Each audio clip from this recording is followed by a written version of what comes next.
Hello दोस्तों, आप सभी का बहुत-बहुत स्वागत है, अभिनंदन है। एसएससी एमटीएस 2025 के लिए मैराथन मिक्स क्वेश्चन साथीगण आज डे 4 है। और दोस्तों आज के पेपर में आइए चर्चा करते हैं कि आपके एसएससी एमटीएस के लिए क्या-क्या इंपॉर्टेंट क्वेश्चन है। और ये दोस्त आप देख रहे हैं ना, हिस्ट्री, पॉलिटी, इकोनॉमिक्स, ज्योग्राफी, ये सभी दोस्तों सब्जेक्ट से क्वेश्चन अरेंज करके मैं आप सबको दोस्तों क्लास रिवीजन कराने वाला हूँ, ठीक है। तो मेरे दोस्त टाइम को वेस्ट ना करते हुए पहला क्वेश्चन देखते हैं। तो साथीगण, भारतीय संविधान की कौन सी विशेषता संयुक्त राज्य अमेरिका से ली गई है? साथीगण, हमेशा आपके एग्जाम में कौन से ऐसे देश के संविधान से संविधान स्रोत से साथीगण क्वेश्चन हमेशा पूछा जाता है। तो दोस्तों अगर मैं क्वेश्चन नंबर 1 की बात करूं तो आपके सर्वोच्च न्यायालय के न्यायाधीशों को हटाने की जो प्रक्रिया है ना, सो आपके अमेरिका के संविधान से लाया गया था, जो आप सबको साथीगण याद रखनी है, ठीक है। इसी के साथ अगर मैं सिंगल सिटीजनशिप की बात करूं मेरे दोस्त, तो ये ब्रिटेन के संविधान से लाया गया था, ये भी पॉइंट याद रखिएगा। अगर दोस्तों मैं संसदीय प्रणाली की बात करूं तो ये भी आपके ब्रिटेन के संविधान से लाया गया था। लेकिन दोस्तों जो आपके ऑप्शन नंबर सी में बोल रखा है ना कि इंडिपेंडेंस ऑफ जुडिशरी, यानी कि न्यायपालिका की स्वतंत्रता, तो ये भी दोस्तों आपके संयुक्त राज्य अमेरिका के संविधान से लिया गया था। तो कहीं ना कहीं दोस्त क्वेश्चन नंबर 1 का आंसर आपके ऑप्शन नंबर सी या डी दोनों सही आ जाएगा, ठीक है। तो आप सबको दोस्तों याद रखनी है, आपकी एग्जाम आपके ऑप्शन दोस्तों जब दिया भी जाएगा ना, तो दो में से कोई एक दिया जाएगा, तो आपको टेंशन लेने की कोई जरूरत नहीं है, ठीक है। तो दोस्त आइए अगला क्वेश्चन देखते हैं। अगला अगर मैं क्वेश्चन की बात करूं दोस्तों कि भारत में राष्ट्रीय डिजिटल संचार नीति आने की नेशनल डिजिटल कम्युनिकेशन पॉलिसी कब शुरू की गई थी? साथीगण ये क्वेश्चन आपके एसएससी एमटीएस में दोस्त कई बार का रिपीटेड था, तो मैंने सोचा कि यार ये क्वेश्चन मैं रिवीजन करा देता हूं ताकि आपके एग्जाम के लिए इंपॉर्टेंट क्वेश्चन है, ठीक है।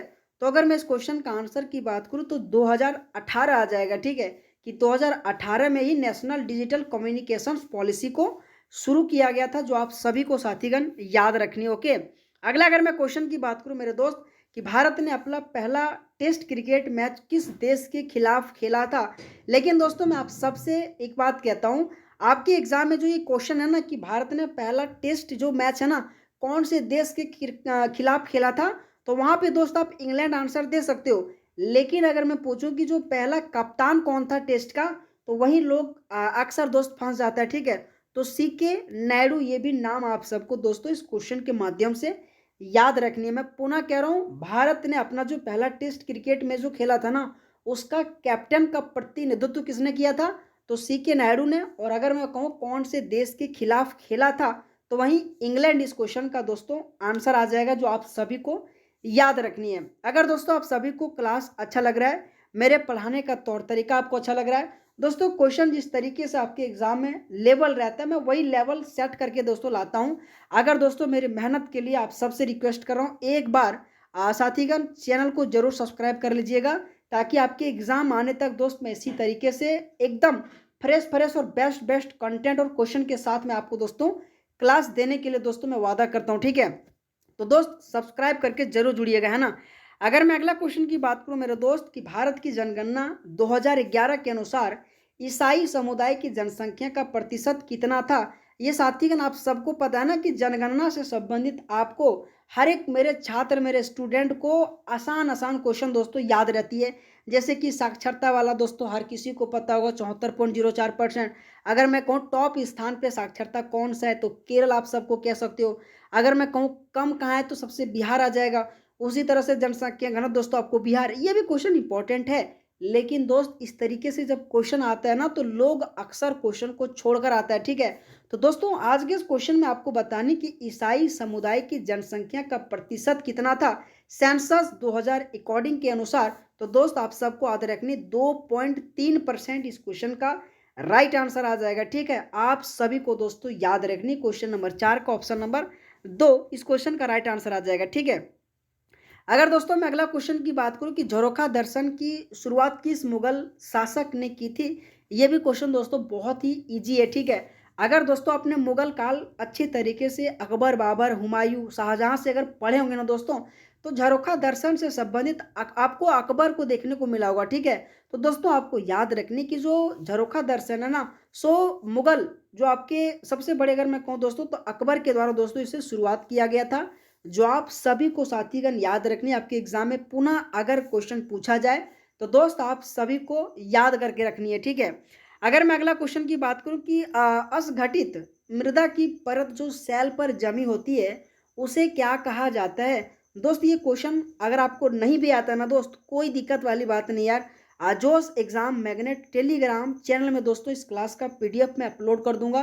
दोस्त इस क्लास का जो पीडीएफ का जो लिंक है ना दोस्त, टेलीग्राम का मैं डिस्क्रिप्शन बॉक्स में दे दूंगा, वहां से डायरेक्ट जाके जुड़ जाइएगा, है ना। क्योंकि ये सभी क्वेश्चन मेरे दोस्त बहुत इंपॉर्टेंट है ना। तो कम से कम ये सभी क्वेश्चन आप सबको याद रख लेनी, ठीक है। तो रेगोलिथ इस क्वेश्चन का राइट आंसर आ जाएगा कि आप असंगठित मृदा की परत जो सेल पर जमी होती है उसे रेगोलिथ कहा जाता है ना। अगर मैं अगला क्वेश्चन की बात करूं कि 1946 में सत्ता के हस्तांतरण के लिए 3 स्तरीय परिसंघ का प्रस्ताव किसने दिया था। दोस्तों आपको बताना क्वेश्चन नंबर 7 का आंसर क्या होगा। मेरे दोस्त आप अपने मन में सोचो यार कि 1946 में क्या ऐसा किस चीज़ का गठन हुआ था। दोस्त आपके मन में आता है कि कैबिनेट मिशन का गठन हुआ था। तो मेरे दोस्त आप रिलेट करके कैबिनेट मिशन 1946 में अगर आपको याद होगा ना, तो क्वेश्चन नंबर 7 का आंसर आपने ऑप्शन नंबर सी तुरंत दे दिए होंगे। मैं हमेशा कहता हूँ दोस्त आपको क्वेश्चन को एज अ लॉजिकली पढ़नी है। आपको दोस्त अगर नहीं भी आता ना यार कोई बात नहीं, लेकिन जो मैं आपको जिस तरीके से दोस्तों मैं आपको याद करवा रहा हूँ ना, कम से कम दोस्त याद करते जानिए, ठीक है। 1946 में दोस्तों आपके कैबिनेट मिशन का गठन हुआ था और उसी हस्तांतरण के लिए दोस्तों 3 स्तरीय परिसंघ का प्रस्ताव किसने दिया था। तो कैबिनेट मिशन इस क्वेश्चन का मेरे दोस्त राइट आंसर आ जाएगा, जो आप सभी को याद रखनी है। मैं पुनः कह रहा हूँ इस क्लास का अगर आपको पीडीएफ चाहिए तो जोश एग्जाम मैग्नेट टेलीग्राम चैनल में दोस्तों इस क्लास का फ्री पीडीएफ मैं आपको दे रहा हूँ।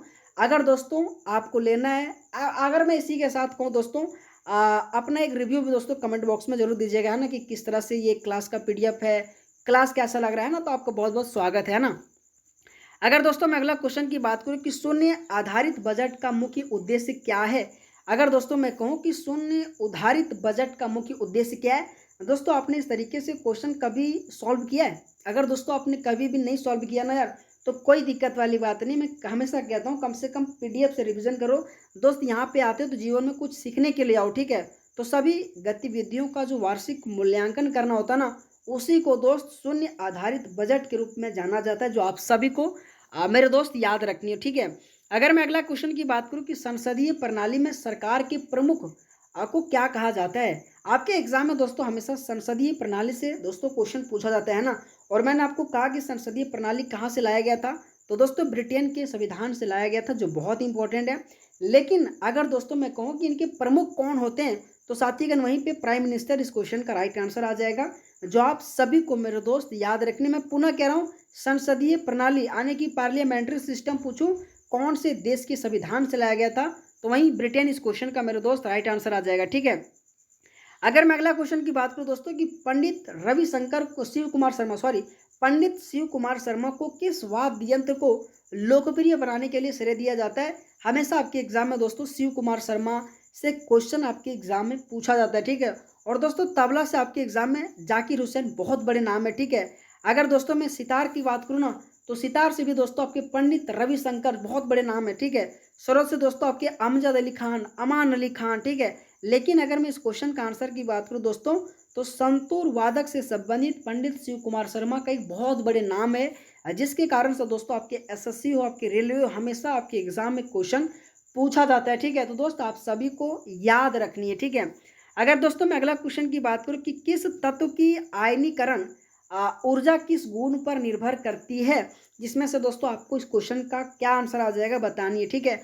दोस्तों आज के इस क्लास में कुल 40 क्वेश्चन है, ठीक है। 40 में से आप दोस्तों कितना क्वेश्चन सही करोगे, आप सभी से एक ही रिक्वेस्ट है, एक रिव्यू कमेंट बॉक्स में देना, ठीक है।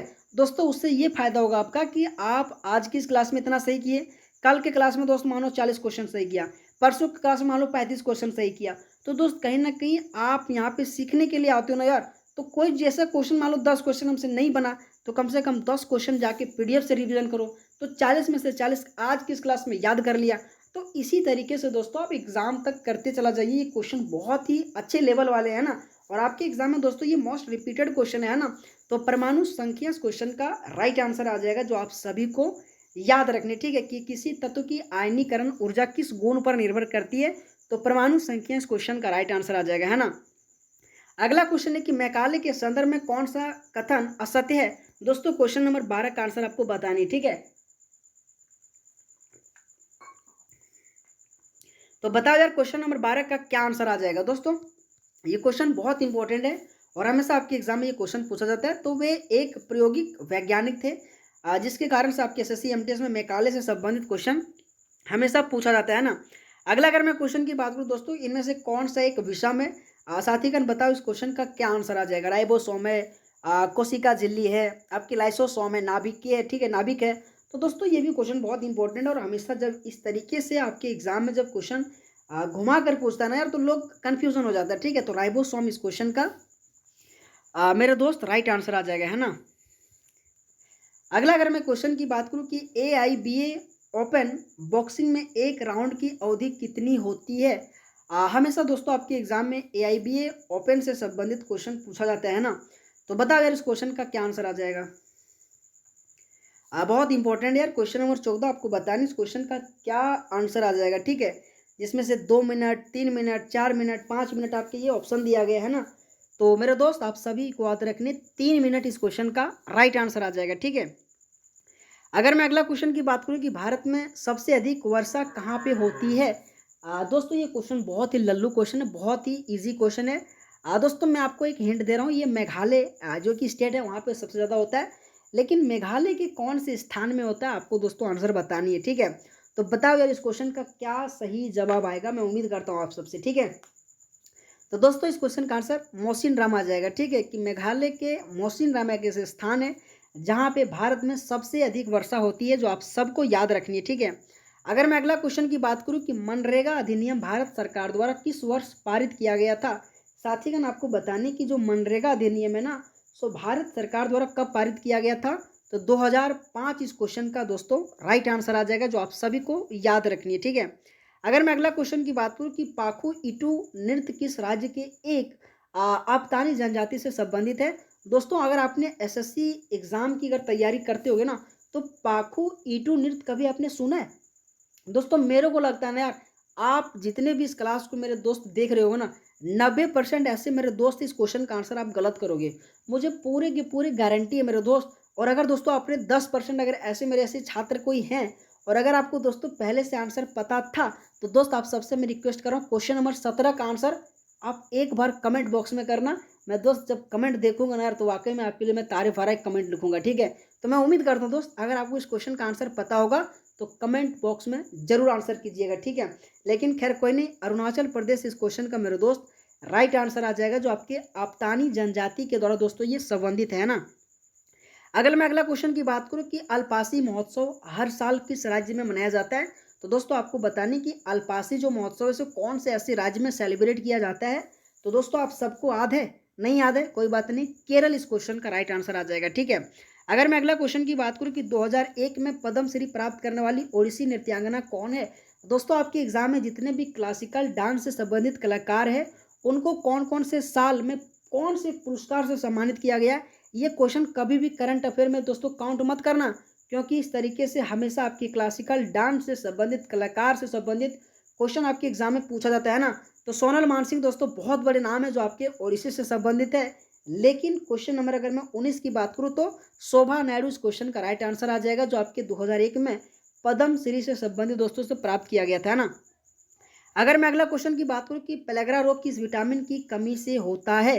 दोस्तों ये भी क्वेश्चन बहुत ही इजी है, ठीक है, बहुत बड़ा क्वेश्चन नहीं है कि पेलेग्रा जो रोग है से कौन से कमी से होता है। तो नियासिन इस क्वेश्चन का मेरे दोस्त राइट आंसर आ जाएगा, जो आप सभी को याद रखनी है। अगर मैं अगला क्वेश्चन की बात करूं कि पुस्तक lesson life taught me annoyingly किससे संबंधित है। दोस्तों ये क्वेश्चन आपके एसएससी में कम से अगर मैं कहूँ ना तो 10 बार से अधिक पूछा गया होगा, और मैं उम्मीद करता हूँ दोस्त lessons life taught me annoyingly पुस्तक किसके द्वारा लिखा गया था। तो अनुपम खेर के द्वारा लिखा गया था। मैं उम्मीद करता हूँ हर एक छात्र और हर एक स्टूडेंट के दोस्तों याद होनी चाहिए। हमेशा दोस्त ये क्वेश्चन आपके एग्जाम आपके एसएससी में साथीगण क्वेश्चन पूछा जाता है ना। अगला क्वेश्चन है कि साबरमती आश्रम में निम्नलिखित में से कौन सी इकाइयां स्थित है। तो दोस्तों आपको बताने इस क्वेश्चन का क्या आंसर आ जाएगा, ठीक है। दोस्त ये 4 ऑप्शन दिए गए, आपको बताने इस क्वेश्चन का क्या आंसर आ जाएगा, बताओ जल्दी, ठीक है। क्वेश्चन नंबर 22 का क्या आंसर आ जाएगा। तो दोस्तों आपने पढ़ लिया, ठीक है। तो अगर मैं इस क्वेश्चन का आंसर की बात करूँ तो इनमें से सभी है, ठीक है। जिसमें से आपके मगन निवास आ जाएगा, दया कुटीर आ जाएगा, आपके विनोबा मीरा कुटीर आ जाएगा, ठीक है। तो ये दोस्तों चारों नाम आप सबको याद रखनी, ठीक है। अगर मैं अगला क्वेश्चन की बात करूं कि निम्नलिखित में से अपनी पुस्तक द अलजेब्रा ऑफ इनविटरी justice Kashmir, the case for freedom और इसी के साथ कैपिटलिज्म गोस्ट स्टोरी, ये दोस्त इतने पुस्तक कौन से ऐसे दोस्तों लेखक के द्वारा लिखा गया था, जो आप सबको बतानी है। और ये क्वेश्चन बहुत इंपॉर्टेंट है दोस्त। तो अरुंधति राय इस क्वेश्चन का दोस्तों राइट आंसर आ जाएगा, जो आप सबको मेरे दोस्त याद रखनी, ठीक है। अगला क्वेश्चन है कि तेंदुलकर समिति के अनुसार राष्ट्रीय गरीबी रेखा को कैसे परिभाषित किया जाता है। आप सबको दोस्तों बतानी इस क्वेश्चन का क्या आंसर आ जाएगा। और दोस्तों क्वेश्चन हिंदी और इंग्लिश दोनों में दिया गया, ठीक है। मेरे दोस्त मैं पुनः कह रहा हूँ, अगर आप सभी को क्लास अच्छा लग रहा होगा तो कम से कम दोस्त वीडियो को लाइक और चैनल को जरूर सब्सक्राइब करिएगा, ठीक है। तो इस क्वेश्चन का आंसर आपके ऑप्शन नंबर ए और बी दोनों सही आ जाएगा, है ना। ग्रामीण क्षेत्र जो 816 रुपये प्रति माह और इसी के साथ शहरी क्षेत्र आपकी 1000 प्रति माह, ये दोनों के दोनों दोस्तों आंसर आपके सही आ जाएगा, ठीक है। अगला क्वेश्चन दोस्तों कि एनोरेक्सिया नॉर्वेसा जो आपकी है ना दोस्त में शरीर का वजन कैसा होता है। दोस्तों आपको बताओ कि जो एनोरेक्सिया नॉर्वेसा जो है ना, सो में शरीर का वजन कैसा होता है, तो बढ़ता है, समान रहता है, अत्यधिक घटता है, अस्थिर रहता है। ये दोस्तों क्वेश्चन आपके एग्जाम में पूछा गया था, है ना। तो दोस्तों अगर मैं क्वेश्चन नंबर 25 की बात करूँ तो अत्यधिक घटता है, जो आपके एग्जाम के लिए बहुत इंपॉर्टेंट आप सबको दोस्तों याद रखनी है, ठीक है। अगला क्वेश्चन है कि भारत में औसत वर्षा के अनुसार लद्दाख किस क्षेत्र में आता है। तो दोस्तों आपको बतानी इस क्वेश्चन का क्या आंसर आ जाएगा। और दोस्त ये जितने भी क्वेश्चन है यार बहुत ही हाई लेवल और अच्छे अच्छे कंटेंट है, और आपके एसएससी एमटीएस में दोस्त ये सभी क्वेश्चन पूछा गया, ठीक है। तो दोस्त आपको इस तरीके से एटलीस्ट याद करके जाना होगा, ठीक है, अगर आपको एग्जाम में पास करनी है, ठीक है। तो दोस्तों अत्यल्प वर्षा वाला क्षेत्र होता है ना, उसी के अंतर्गत दोस्तों लद्दाख क्षेत्र आता है, जो आप सबको याद रखनी है। अगला अगर मैं क्वेश्चन की बात करूं कि भारतीय संविधान ने किस देश में संसदीय प्रणाली को अपनाया था। दोस्तों अभी जस्ट मैंने इसके बारे में कह चुका हूं, ब्रिटेन के संविधान से दोस्तों संसदीय प्रणाली को अपनाया था, जो आपको याद रखनी है। अगला क्वेश्चन है कि संविधान का कौन सा अनुच्छेद राज्य में संवैधानिक तंत्र की विफलता से संबंधित है। दोस्तों आपको इस क्वेश्चन का आंसर पता है, नहीं भी पता है कोई बात नहीं दोस्त, ये क्वेश्चन बहुत इंपॉर्टेंट है। अनुच्छेद 356 में दोस्तों आपके संवैधानिक तंत्र की विफलता के बारे में दोस्तों कहा गया है। राष्ट्रीय आपातकाल 352 दोस्तों, जिसमें से आर्टिकल 20 और 21 निलंबित नहीं किया जाता, जो आप सबको याद रखनी है, ठीक है। अगला अगर मैं क्वेश्चन की बात करूं कि कब्ज से राहत पाने के लिए निम्न में से किसका अधिक मात्रा में सेवन करने की सलाह दी जाती है। दोस्तों अगर आपको कब्ज हुआ होगा ना, तो अगर डॉक्टर से अगर मिलोगे ना दोस्तों, इनमें से आपको अधिक मात्रा में सेवन करने की सलाह दिया होगा। तो दोस्तों आपको पता है इस क्वेश्चन का क्या आंसर आ जाएगा। तो हाँ दोस्त, जैसे कि जिसमें से रेशा वाला जो होता है ना फल फ्रूट, और उनमें दोस्तों आपको अधिकतर खाने के लिए सलाह दिया जाता है, जो आप सबको याद रखनी है, ठीक है। अगला अगर मैं क्वेश्चन की बात करूं दोस्तों कि आमेर का किला किसने बनवाया था। तो दोस्तों इस क्वेश्चन का आंसर आपको दिख ही गया होगा। तो राजा मानसिंह प्रथम के द्वारा दोस्तों आमेर का किला बनवाया गया था। इसी के साथ अगला क्वेश्चन की बात करूं कि किस धर्म ने अन्याय के लिए एक कठोर दंड निषिद्ध था। तो दोस्तों आपको बतानी इस क्वेश्चन का क्या आंसर आ जाएगा, ठीक है। तो जैन धर्म इस क्वेश्चन का आंसर आ जाएगा कि किस धर्म ने अन्याय के लिए कठोर दंड निषिद्ध था। तो जैन धर्म इस क्वेश्चन का आंसर आ जाएगा। अगला क्वेश्चन है कि ब्रिटेन में भारतीय कपड़ों पर प्रतिबंध लगाने के लिए कौन सा अधिनियम पारित किया गया था, जिसमें से आपके ट्रेड एक्ट ऑप्शन में दिया गया है, कैलिको अधिनियम है, इंडियन टैक्सन एक्ट आ जाएगा, फिर ये 4 ऑप्शन दिया गया था, ठीक है। तो दोस्तों आपको बतानी इस क्वेश्चन का क्या आंसर आ जाएगा, ठीक है। तो दोस्तों आप सबको याद रखना है कैलिको अधिनियम, जो कि दोस्तों पारित किया गया था ब्रिटेन में, जो भारतीय कपड़े पर प्रतिबंध लगाने के लिए क्या बोल रखा है, कैलिको अधिनियम, जो कि पारित किया गया था, जो आप सबको दोस्तों याद रखनी है ना। अगला क्वेश्चन है कि रोशन कुमारी और शोभना नारायण आदि निम्न से कौन से नृत्य शैली से संबंधित है। तो मेरे दोस्त बहुत इंपॉर्टेंट ये नाम है, आपके कथक से संबंधित कलाकार है, जो आप सबको याद रखनी है ना। अगला क्वेश्चन निम्न में से कौन सा भारत के सरकारी खाते में नहीं आता है। दोस्तों बताओ इस क्वेश्चन का क्या आंसर आ जाएगा। क्वेश्चन नंबर 34 का क्या आंसर आ जाएगा आपको बतानी है, ठीक है। तो बताओ यार इस क्वेश्चन का क्या आंसर आ जाएगा, ठीक है। तो बताओ यार, अगर दोस्तों आपने आंसर सही किया होगा तो बहुत बढ़िया बात है। सामान्य भविष्य निधि एक प्रकार से दोस्तों सरकारी खाते में नहीं आता है, जो दोस्तों आप सबको याद रखनी है ना। अगला अगर मैं क्वेश्चन की बात करूँ कि भारतीय सशस्त्र बल अधिनियम 1878 में पारित होने के समय भारत के वायसराय कौन थे? दोस्तों ये क्वेश्चन बहुत इंपॉर्टेंट है और हमेशा आपके एग्जाम में कौन से ऐसे अधिनियम, कौन से गवर्नर जनरल के समय कौन से घटना हुआ, ये हमेशा क्वेश्चन पूछा जाता है। तो दोस्त लॉर्ड डलहौजी का 1848 से लेकर 1856 तक कार्यकाल रहता है। Lord Curzon, Lord Lytton, Lord Ripon, अगर दोस्तों इनका कार्यकाल अगर आपको याद होगा ना, तो इस क्वेश्चन का आंसर आप आराम से दे दिए होंगे, ठीक है। तो लॉर्ड लिटन इस क्वेश्चन का दोस्तों राइट आंसर आ जाएगा, है ना। अगला क्वेश्चन है कि ओडिसी गुरु जो रतिकांत महापात्रा को 2023 में कहाँ सम्मानित किया गया था? तो दोस्तों बताओ इस क्वेश्चन का क्या आंसर आ जाएगा, ठीक है। तो भुवनेश्वर इस क्वेश्चन का दोस्तों राइट आंसर आ जाएगा। अगला अगर मैं क्वेश्चन की बात करूँ कि नवरोज जो नया फेस्टिवल है समुदाय के कौन से द्वारा मनाया जाता है? तो नवरोज दोस्तों आपके पारसी के द्वारा मनाया जाता है, ठीक है। तो आप सबको दोस्तों याद रखनी है। अगर मैं अगला क्वेश्चन की बात करूँ कि 1974 में नैना देवी को किस शैली में उनके योगदान के लिए पद्मश्री से सम्मानित किया गया था? मैं हमेशा कह रहा हूँ क्लासिकल डांस से संबंधित कलाकार को दोस्तों आप सबको कभी भी करंट अफेयर में रिलेट करके मत पढ़ना, क्योंकि हमेशा आपके एसएससी में इस तरीके से दोस्तों क्वेश्चन पूछा जाता है। तो ठुमरी से संबंधित दोस्तों उनके योगदान के लिए उसे 1974 में दोस्तों पद्मश्री से सम्मानित किया गया था, ठीक है। अगला अगर मैं क्वेश्चन की बात करूँ कि आगरा के किला में मोती मस्जिद का निर्माण किसने करवाया था? तो दोस्तों शाहजहां इस क्वेश्चन का साथीगण राइट आंसर आ जाएगा, ठीक है।